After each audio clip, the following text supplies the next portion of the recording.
Hi guys, hope आप सब ठीक होंगे। बेटा आज हम अपने चैप्टर इलेक्ट्रिसिटी का लास्ट टॉपिक कवर करने वाले हैं। जो लास्ट टॉपिक है वो है हमारा heating effects of electric current. इसके अंदर बेटा हम Joule's law of heating, power, इन सब चीज़ों के बारे में बात करने वाले हैं और इसके कुछ न्यूमेरिकल्स के ऊपर हम डिस्कस करेंगे। उसके बाद ये चैप्टर क्या हो जाएगा हमारा कंप्लीट।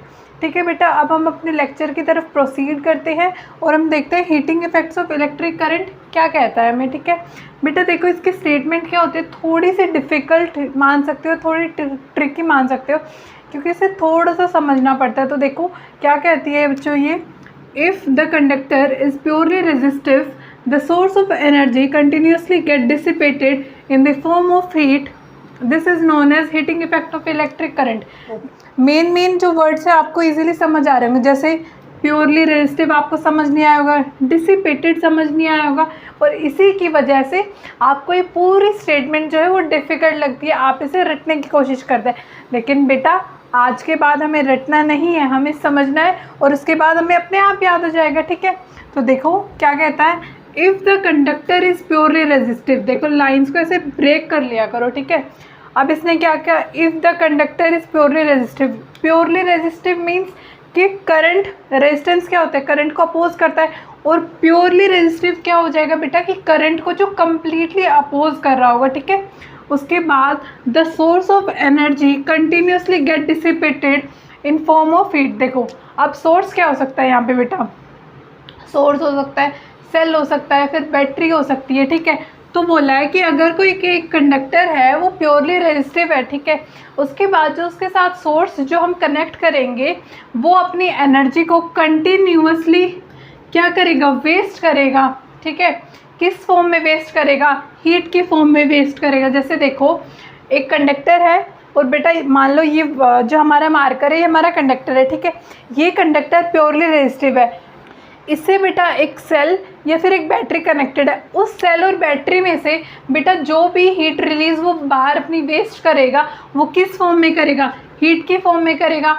इस पूरे इफ़ेक्ट को ही हम क्या बोल देते हैं, heating effect of electric current. हम इसकी मैथमेटिकल एक्सप्रेशन के बारे में बात करेंगे। ठीक है, अब सबसे पहले इस टॉपिक का सबसे अच्छा पॉइंट ये होता है कि हमने फर्स्ट क्लास से और आज लास्ट क्लास तक जितने भी हमने फॉर्मूलाज डिस्कस किए वो इस टॉपिक के अंदर बेटा सारे कवर हो जाने वाले, मीन्स आपका एक क्विक रिविजन भी हो जाएगा। ठीक है, देखो फर्स्ट फॉर्मूला पढ़ा था हमने करंट का। ठीक है, हम वो भी लिख लेते हैं। करंट क्या होता है, I equals to Q by T. Q क्या होता है बेटा, चार्ज। ठीक है, सेकेंड फॉर्मूला पढ़ा था हमने पोटेंशियल डिफरेंस का, V क्या होता है बेटा, W by Q, means work upon charge. अब देखो बेटा आपने 9th क्लास में भी पढ़ा होगा कि जो वर्क होता है उसी को हम इक्वल किसके लिख देते हैं, एनर्जी के।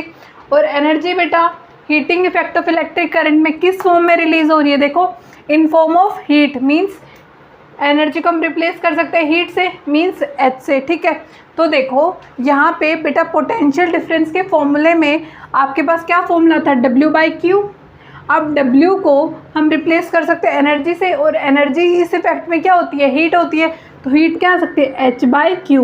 बेटा अब आप देखते जाना, मैं आपको हीट के कितने सारे फॉर्मूलेज डिराइव करा देती हूँ। ठीक है, देखो अब हमारे पास ये क्या फॉर्मूला आ गया, V equals to H by Q. ठीक है, यहाँ से हम हीट का बेटा अपना पहला फॉर्मूला निकालेंगे, H equals to V by Q. ठीक है, आगे H equals to V by Q. उसके बाद बेटा आप यहाँ से मुझे बताओ Q को क्या लिख सकते हैं हम, चार्ज को I क्रॉस T।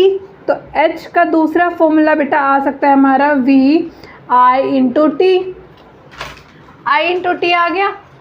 उसके बाद बेटा आप मुझे ये बताओ थर्ड फॉर्मूला अब हम कैसे डिराइव करेंगे। अब हमने नेक्स्ट फॉर्मूला हमारे क्या पढ़ा था, करंट का देख लिया, पोटेंशियल डिफरेंस का देख लिया। उसके बाद हमने क्या पढ़ा था बेटा, ओम्स लॉ। ओम्स लॉ का क्या फॉर्मूला होता था, V इक्वल्स टू IR, यही फॉर्मूला होता था ना बेटा।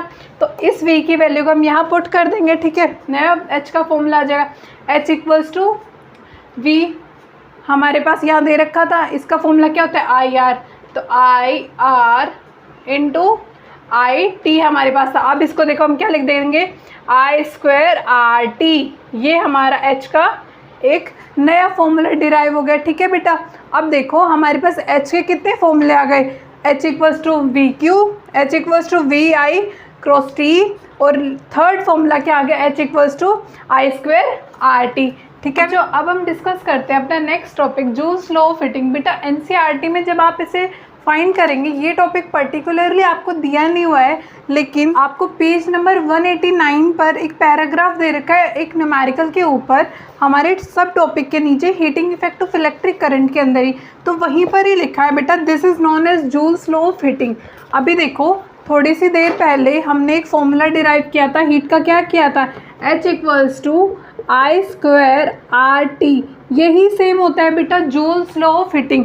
देखो Joule's law of heating effect क्या कहता है हमें, कि जो हीट प्रोड्यूस होती है ना एक रेजिस्टर के अंदर, वो डायरेक्टली प्रोपोर्शनल होती है किसके बेटा, करंट के स्क्वायर के।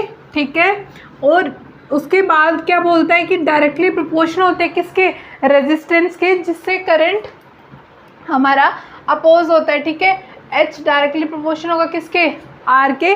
उसके बाद बोला है कि डायरेक्टली प्रोपोर्शनल ये किसके होगा, टाइम के, जिस टाइम के अंदर वो करंट उस रजिस्टर के अंदर से फ्लो कर रहा होगा। ठीक है, ये बोलेगा नेक्स्ट कि H डायरेक्टली प्रोपोर्शनल किसके, टाइम के। तो देखो क्या निकल के आया, H जो होगा वो किसके प्रोपोर्शनल है, आई स्क्वायर आर टी।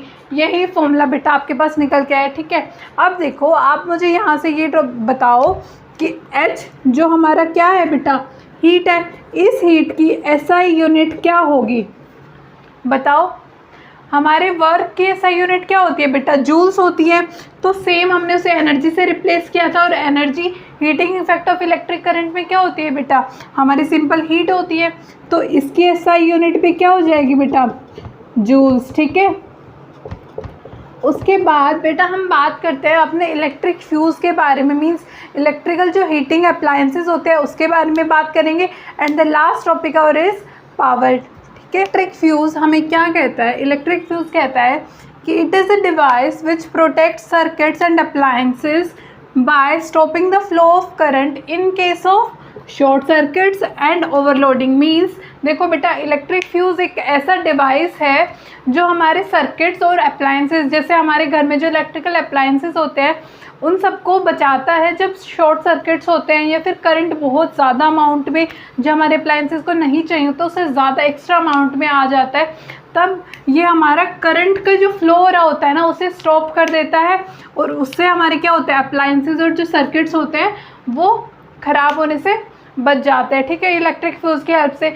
उसके बाद बेटा इसकी कुछ कंडीशंस होती हैं, जैसे कि ये हमेशा कनेक्ट होगा किस में, सीरीज़ में, और हमेशा जो इसका मेल्टिंग पॉइंट होता है बच्चों वो हमेशा कम होता है। ठीक है, उसके बाद हम अपना लास्ट टॉपिक डिस्कस करते हैं इलेक्ट्रिक पावर। पावर क्या कहती है, rate at which electric energy is dissipated और consumed in a circuit. Means rate का मतलब क्या होता है बेटा, कुछ भी होगा जो पर यूनिट पर टाइम होगा। ठीक है, मीन्स इलेक्ट्रिक एनर्जी जो एक सर्किट के अंदर जितने भी हम, जैसे हमने हीटिंग इफेक्ट ऑफ करंट में पढ़ा था कि वो सोर्स जितनी एनर्जी डिसिपेट कर रहा है, मीन्स वेस्ट कर रहा है, या फिर अब जो कोई किसी भी सर्किट पे वो कंज्यूम्ड होगी जिस भी रेट से, जिस भी पर टाइम से, वो क्या होगी हमारी पावर। ठीक है, तो मीन्स बेटा इसकी एसआई यूनिट क्या होती है, वॉट, डब्ल्यू से भी हम डिनोट करते हैं बच्चों। उसके बाद हम इसके फॉर्मूलेज डिराइव करते हैं। देखो मैंने आपको क्या बताया, पावर क्या होती है, एनर्जी